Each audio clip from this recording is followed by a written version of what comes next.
கரைக்கிறவங்க கரைச்சா கல்லும் கரையுன்னுவாங்க. அது மாதிரி மீனராசிக்காரர்கள் ஏதாவது ஒரு மைண்டில் போய் ஒரு மிகப்பெரிய தாட் உள்ளே வச்சிட்டிங்கன்னா, நீங்கள் நினச்சிங்கன்னா எப்பேற்பட்ட மலையையும் கடந்து வர முடியும். ஆனால் நீங்கள் தாட் வைக்கலைன்னா அதுக்குள்ளே கூட நவரக்கூட முடியாது. தனம் தரும், கல்வி தரும், ஒரு நாளும் தளர்வறியா மனம் தரும், தெய்வ வடிவம் தரும், நெஞ்சில் வஞ்சமில்லா இனம் தரும், நல்லெனவெல்லாம் தரும், அன்பர் என்பவர்க்கே கணம் தரும், பூங்குழலால் அபிராமி கடைக்கண்களே. என் அன்பான மீனராசி பிள்ளைகளே, உங்களுடைய ராசியிலே மறைந்திருக்கக்கூடிய 90% சக்திகள் என்னன்னு தான் இப்போ சொல்ல போகிறோம். இந்த சக்தியெல்லாம் நீங்கள் ஒன்று திரட்டி பயன்படுத்தினா வாழ்க்கை மாறும். எப்பேற்பட்ட பிரச்சனைகளுக்கும் ஒரு முடிவு வரும். நம்ம வாழ்க்கையை திசை திருப்பி மாற்ற ஆரம்பிக்கணும். வாழ்க்கையில் நல்ல முன்னேற்றங்களை காத்திருக்கிறது. மணி அடிக்குது பார்த்தீங்களா? நல்ல விஷயம் தானே. மாற்றங்கள் காத்திருக்கிறது உண்மை. அப்போ நம்ம முதல்ல ஒரு 5 விஷயங்களை தெரிஞ்சுக்கணும். நமக்கு என்ன சக்தி இருக்குன்னு முதல்ல தெரிஞ்சுக்கணும். அது ஏன் இந்த சக்தி நமக்கு தெரியலேன்னு தெரிஞ்சுக்கணும். அதை எப்படி வெளிக்கொண்டு வருவது தெரிஞ்சுக்கணும். அதை எப்படி பயன்படுத்துவது, எந்த தவறுகளை நாம் தவிர்க்க வேண்டும், இதையெல்லாம் தெரிஞ்சுக்கிட்டோம்னா மீனராசி ஒரு நல்ல யோகத்தை, நல்ல சூழ்நிலைகளை, சக்தியை பயன்படுத்தி வெற்றி பெற முடியும். வெற்றி திருமகனாக நீங்கள் வாழ முடியும். வெற்றி திருமகளாக வாழ முடியும். இதுக்கு நம்ம ரொம்ப சப்போர்ட்டிங்காக இருக்கிறது கிரகங்கள். மீனத்தை பொறுத்தவரை அதிபதி குரு. குரு 2க்குரிய செவ்வாய், 5க்குரிய சந்திரன். இந்த கிரகங்கள் எப்பயுமே நமக்கு சப்போர்ட்டாக இருக்கணும். முக்கியமாக சந்திராஷ்டமம் அன்னைக்கு பார்த்தீங்கன்னா மீனராசி எந்த விஷயத்தையும் தொடாதீங்க. ரொம்ப ராசி, நட்சத்திரம், குளிகை, ராகு காலம், யமகண்டம்லாம் மீனராசி கண்டிப்பாக பாருங்கள். நீங்கள் எந்த அளவுக்கு சாஸ்திரத்தை மீது நம்பிக்கை வைக்கிறீங்களோ அந்த அளவுக்கு சரித்திரம் படைக்கலாம். சாஸ்திரம்னா என்ன? பெரியவர்கள் சொல்லி கொடுத்தது, அவ்வளோதான். பெரியவர்கள் வகுத்தது. பெரியவர்கள் ஏதாவது உங்கள் குடும்ப பாரம்பரியம்னு ஒன்று சொல்லுவாங்க, பழக்க வழக்கம் சொல்லி கொடுத்துருக்காங்கன்னா அதை ஃபாலோ பண்ணுங்க. நம்ம எந்த அளவுக்கு ஃபாலோ பண்ணுறோமோ அந்த அளவுக்கு நமக்கு பலம் அதிகமாகும். உங்களுடைய சக்தியை ஆழ்ந்த உள்ளுணர்வு, நீங்கள் எதை உள்ளுக்குள்ளே ஆழ்ந்து சிந்திக்கிறீங்களோ அது நடக்க ஆரம்பிச்சிடும். ஒரு பெரிய விஷயமா இருக்கும். சார் ஒருத்தர் நினைப்பார், நான் எம்எல்ஏ ஆகலாம் அப்படின்னு. எல்லாம் முடியுமா அப்படின்னு. எம்எல்ஏ ஆகிடுவார் அவர் நினச்சதுனால. சார் நான் ஒரு பெரிய மனுஷனுக்கு, ரொம்ப பெரிய மனுஷங்களோட நான் மீட் பண்ணணும், அவங்களெல்லாம் பேசணும், நான் கான்ஃபரன்ஸில் இருக்கணும் ஆகிடுவாங்க. பெரிய பொருளாதார நிபுணர் ஆகணும் ஆகிடலாம், நடிகர் ஆகணும் ஆகிடலாம், டாக்டர் ஆகணும் ஆகலாம். என்னங்க நீங்கள் எல்லாம் ஆகலாங்கிறீங்க. அவ்வளோ தூரம் ஆழ்ந்த உள்ளுணர்வு இருக்கணும். அதை உள்ளுக்குள்ளே அதாவது சொல்லுவாங்கள்ல, சந்திரமுகியாகவே மாறிடணும். அப்போ தான் அந்த படம் ஹிட் இல்லையா? அதுமாரி தான் மீனராசிக்காரர்கள் எதுவாக நினைக்கிறோமோ அதுவாகவே ஆயிடணும். அது ஆயிட்டோம்னா அந்த உள்ளுணர்வு என்ன பண்ணணும், அதான் உங்கள் சக்தி. அதை அந்த இடத்த கொண்டு போயிடும். ஏன்னா குரு ரொம்ப சப்போர்ட்டிங் பிளானட். உங்கள் ஜாதகத்தில் குரு, செவ்வாய், சந்திரன் நல்லா இருந்துட்டாருன்னா ரொம்ப அருமையாக இருக்கும். டெய்லி ஆக்டிவிட்டியில் சந்திரன் தான் இருக்கார். சந்திரனை வச்சு தான் உங்களுக்கு தினசரி கணக்கு மாறும். மற்ற பெரிய பிளானட்டெல்லாம் விட சந்திரன் தான் ரொம்ப முக்கியம் உங்களுக்கு. பெரிய பிளானட்டில் 2 தான், குருவும் செவ்வாயும் எப்பயும் நல்லா இருக்காரான்னு பார்த்துங்க. சந்திரன் எப்படி டெய்லி தினசரி எப்படி இருக்காருன்னு பார்த்துக்கிட்டு இறங்குங்க. ரொம்ப சப்போர்ட்டிங்காக இருப்பீங்க. கலை ஆர்வம் கண்டிப்பாக ஏற்படும். ஏதாவது ஒரு கலை உங்களை உயர்த்தும். படம், நடிப்பு, நாடகம், கலை கற்றுக்கிறது, ஏதோ ஒரு விஷயம், அந்த கலை மீது ஒரு ஆர்வம் பிறக்கும். ரொம்ப கருணையான மனிதர்கள். உங்களோட ஈகை குணம், இரக்க குணம் உங்களை உயர்த்தும். நீங்கள் எதையும் இழக்கலை, ஏதாவது நீங்கள் விட்டுருந்தா கூட அதெல்லாம் திருப்பி ஒரு இடத்துல வந்துடும்.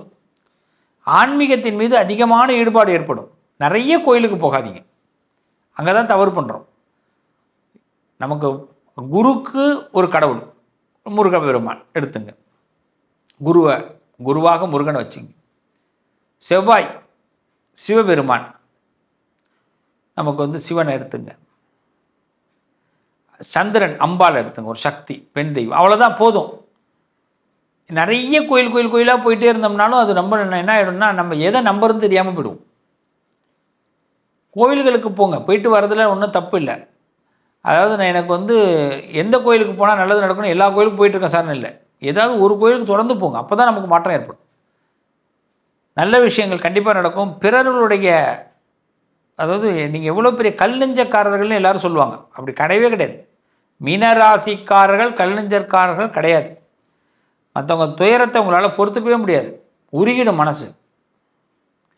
அதேமாதிரி உங்கள் உண்மையான மனசுக்கு உண்மையான நட்பு கிடைக்கும், அன்பு கிடைக்கும். அந்த அன்புகளை பயன்படுத்துங்க. நிறைய தியானம் பண்ணுங்க, நிறைய உங்கள் ஒரு விஷயத்தை படைக்கிறதுல கவனம் செலுத்துங்க. அதை விட்டுட்டு அங்கே தான் தவறு செய்ய ஆரம்பிக்கிறோம். நம்ம எதையாவது ஒன்று படைக்கணும், எதையாவது ஒன்று கற்றுக்கிறத விட ஒரு விஷயத்தை நம்ம உருவாக்கணும். நீங்கள் உருவாக்குறதுல நீங்கள் சக்ஸஸ் ஆவீங்க. அதுதான் மீனத்துடைய பெரிய பலம். உங்களால் உருவாக்க முடியும். சொசைட்டியில் ஒரு பெரிய நபராக வரணும்னா வர முடியும். உங்கள் குடும்பத்தில் உங்களுக்கு ஒரு அங்கீகாரத்தை உருவாக்க முடியும்னா உருவாக்க முடியும். உங்கள் குடும்ப உறுப்பினர்களை உங்கள்கிட்ட வந்து ஹெல்ப்பு கேட்க வைக்க முடியும். நீங்கள் அவங்கள போய் ஹெல்ப்பு கேட்க வேண்டாம், அவங்கள உங்கள்கிட்ட ஹெல்ப்பு கேட்க வைங்க. அப்படி கடவுள்கிட்ட வேண்டுங்க. நான் எல்லாருக்கும் உதவி பண்ணணும், நான் எல்லாருக்கும் நல்லவனாக இருக்கணுன்றதை விட எல்லாருக்கும் உதவி பண்ணணும். ஒருத்தனுக்கு ஒரு பிரச்சனைனா நான் இறங்கி அவனுக்கு ஹெல்ப் பண்ணணும். கடவுள்கிட்ட வேண்டுங்க. அந்த கடவுள் உங்களுக்கு மிகப்பெரிய ஆனந்தத்தை கொடுப்பார். இதுதான் உங்கள் சக்தி. தேக ஆரோக்கியத்தில் ரொம்ப கவனம் செலுத்துங்க மீனராசிக்காரர்கள். தேக ஆரோக்கியத்தில் தான் மிஸ்டேக் வரும். அடிக்கடி வர்றது தேக ஆரோக்கியத்தில் மிஸ்டேக் வரும். அது முக்கியமாக சளி சம்மந்தப்பட்ட விஷயத்தில் கவனமாக இருங்க. சளி சம்மந்தப்பட்ட இந்த நெஞ்சு வலி, சளி, இந்த ப்ராப்ளம், ஒர்க்கு பண்ண முடியாது, திடீர்னு ரொம்ப மயக்கம் வரும், அதுமாரி விஷயத்தில் மீனராசிக்காரர்கள் கவனமாக இருங்க. அப்போ உங்கள் உள்ளுக்குள்ளே ஏதாவது ஒரு சிந்தனையை டெய்லி உருவாக்குறீங்கல்ல, அந்த உருவாக்குற சிந்தனைக்குள்ளேயே அன்றைக்கி நாளில் எவ்வளோ தூரம் அதை கொண்டு போய் முடிக்க முடியும்னு பாருங்கள். அதுதான் எங்கே பயன்படுத்துறதுங்கிறது அங்கே தான். உடனே பயன்படுத்தணும். இதுக்காக ஒரு சூழ்நிலைகள் உருவாகட்டும், எனக்கு அந்த காலம் வரட்டும், சொல்லுவாங்கள்ல பாயிண்ட்டு கிடைக்கட்டும். ஒரு படத்தில் உட்காந்துருப்பாங்க, பாயிண்ட்டு கிடைக்கட்டும் அப்படின்னு. அதுமாரி இல்லை, அந்தந்த நிமிஷத்தில் நம்ம சில விஷயங்களை பண்ணிக்கிட்டே வரணும். ஆன்மீகத்தின் மீது ரொம்ப நாட்டம் வைங்க மீனராசிக்காரர்கள். உங்கள் கணக்கு சரியாக சக்ஸஸ் ஆகும். அது மாதிரி பார்த்தீங்கன்னா மீனராசியில் அரசியல் புள்ளிகள், அரசியல் சார்ந்த விஷயங்கள் கை கொடுக்கும். உங்களுக்குன்னு ஒரு இமேஜை உருவாக்குங்க. அதாவது இளமையாக தன்னை காட்டிக்கொள்ளுங்கள். ரொம்ப அருமையான சக்தி. உங்கள் சக்தி வெளிப்படுத்துவது, சக்தியை கொண்டு போகுது. சக்தி வந்து 90% ரகசியம் இதுதான், உங்களை இளமையாக காட்டுறது. என்னங்க வயசே ஆகலை, நீங்கள் ஒரு ஆணாக இருந்தால் ஒரு டிப்டாப்பாக ட்ரெஸ் பண்ணும் மீனராசிக்காரன். டையெல்லாம் அடிச்சிங்க, தப்பே இல்லை. டை அடிக்கிறதுலே டிஃப்ரெண்ட்டாக டை அடிங்க, நல்லாயிருக்கும். பெண்ணாக இருந்தீங்கன்னா நீங்கள் சேரீ கட்டுறவங்கன்னா காட்டன் சேரீ யூஸ் பண்ணுங்கள். காட்டன் பயங்கரமாக யூஸ் பண்ணுங்கள், நிறைய யூஸ் பண்ணுங்கள். சுடிதாராக இருக்கட்டும், நீங்கள் என்ன ட்ரெஸ்ஸோ காட்டன் யூஸ் பண்ணுங்கள். உங்களை வந்து உயர்த்தி காட்டும். மீனராசிக்காரர்களுக்கு அந்த உயர்ந்த சிந்தனைகள் நம்மளை மதிக்க ஆரம்பிச்சிடுவாங்க. ஆட்டோமேட்டிக்கலி மதிப்பு உங்களை தேடி வரும். நீங்கள் ஒரு 2 வீலரில் போனால் கூட, ஒரு காரில் போனால் கூட ஒரு தனி அழகு இருக்கும். இதெல்லாம் இந்த பிம்பம்னு சொல்லுவாங்க. இந்த பிம்பம் நம்மளை பளிச்சிட வைக்கும். இதுதான் உங்களுடைய ரகசியம். இதை ஏன் நம்ம தவிர்ப்பானே? அது மாதிரி மீனராசிக்காரவங்க இந்த ஃப்ரண்ட்டில் உட்கார சொன்னால் ஃப்ரண்ட்டில் உட்காருங்க. கல்யாண வீடாக இருக்கட்டும், காராக இருக்கட்டும், அவங்களுக்கு கொடுங்க, இந்த அவங்களுக்கு செய்யுங்க. அப்புறமா நமக்கு அதெல்லாம் வேண்டாம். கொடுக்கும்போது மரியாதை ஏற்றிங்க. இதுதான் உங்களுடைய பவர். அப்போ தான் உங்களுடைய இந்த 5 அம்சம்தான் உங்களுடைய மிகப்பெரிய வெற்றி. ஃபஸ்ட்டு மரியாதையை உங்களுக்கு வரட்டும், எதிர்பாருங்க. எதிர்பார்க்க வேணாம், கொடுத்தா வாங்கிக்காதீங்க, அது வாங்கிக்கிங்க. அது வேண்டான்னு மறுக்காதீங்க. நிறைய இடத்துல வாங்கிக்க மாட்டேங்கிறோம். ஐயோ எனக்கு வேணாங்க. வேணுமையா? கொடுக்குறதில்ல, நீ தான் எனக்கு எவ்வளோ என்னை மதித்து கொடுக்குற, நம்பி கொடுக்குற. அதுதான் நான் வாழ ஆரம்பிக்க போகிறேன். அன்னையிலேருந்து வாழ ஆரம்பிக்க போகிறேன். இந்த பிளானை மைண்டில் ஏற்றுங்க. நீங்கள் என்னைக்கு உங்களுக்கு வரக்கூடிய விஷயத்தை ஏற்றுக்கொள்ளக்கூடிய பக்குவம் இருக்கிறதோ அன்றே உங்கள் வாழ்க்கை ஆரம்பமாகிறது. இந்த தேதியை குறிச்சிங்க. நல்ல மாற்றங்கள் வரும். மீனராசிக்காரர்களுக்கு கடவுளும் கிரகங்களும் சப்போர்ட் பண்ணுறாங்க. நான் சொன்ன கிரகங்கள் குரு, செவ்வாய், சந்திரன் ஆக்டிவாக இருக்காங்களான்னு பார்த்துங்க. தகுந்த மாதிரி முடிவெடுங்க. கண்டிப்பாக சக்ஸஸ் ஆவீங்க. 90% மிகப்பெரிய சக்தி வாய்ந்தவர்களாக வெற்றி பெற்ற திலகங்களாக இருப்பீங்க. நல்லா இருப்பீங்க. நல்லது நடக்கும். உங்கள் அதிர்ஷ்டத்திற்கான தீர்வு கல்வி, பதவி, யோகம், தொழில் வளர்ச்சி பெருக, ஜாதகம், வாஸ்து, திருமண பொருத்தம் பார்க்கவும், பிரசன்னம் கேட்கவும். Positive lion doctor Sivasri Manikanda சிவம்.